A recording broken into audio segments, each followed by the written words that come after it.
आज जो कहानी प्रस्तुत करने जा रहा हूँ उसका शीर्षक है गणेश सर की गणित की पाठशाला।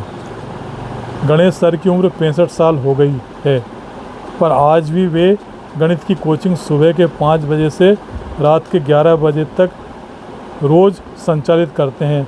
इस बीच दिन के 9 बजे से 12 बजे तक 3 घंटे का गैप लेते हैं।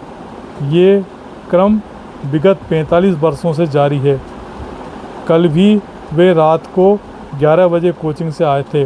मुश्किल से आधे घंटे में खाना खाया तथा अन्य कार्य किए और फिर गणित के कुछ सवाल हल करने लगे। रात को 2 बजे सोए और 4:30 बजे फिर उठ गए। सुबह 5 बजे अपनी गणित की पाठशाला में पहुंच गए थे। आज जब 11 बजे रात को वे घर आए तो पत्नी सरला ने कहा, आज भी रात को 2 बजे तक मत जागना, आपको नींद पूरी लेना ज़रूरी है। गणेश सर इस शहर में 45 वर्ष पूर्व बिहार से आए थे, मात्र 8वीं पास होकर। उनकी मां का निधन बचपन में हो गया था। सौतेली मां बड़ा दुख देती थी। यहाँ वे अपने चचेरे भाई के यहाँ ठहरे हुए थे। कोई काम की तलाश कर रहे थे।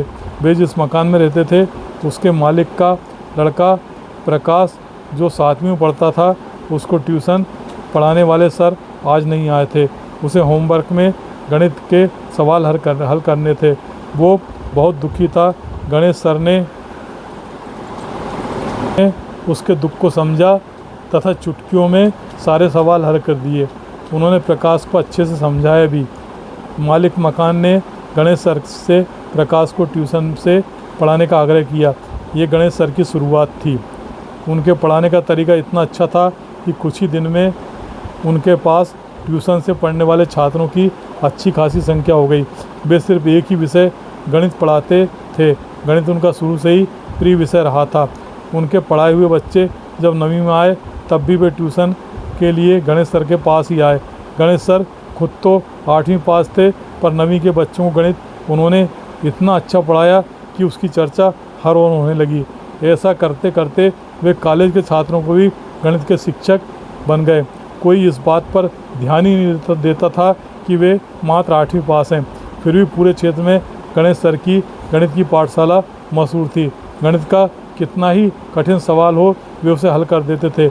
उनके जो छात्र गणित से MSc कर रहे थे, वे भी उनके पास पढ़ने आते थे और गणेश सर उन्हें ऐसे पढ़ाते कि उनके सामने गणित के PhD धारी प्रोफेसर भी फीके पड़ जाते थे।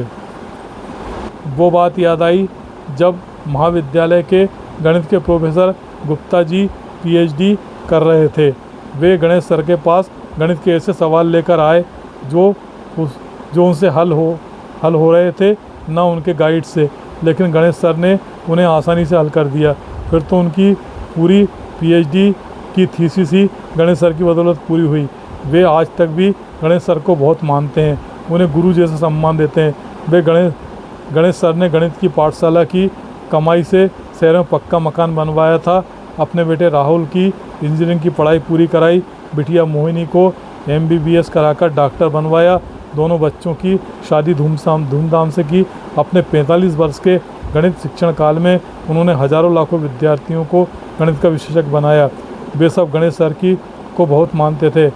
कल से गणेश सर बड़े व्यथित थे।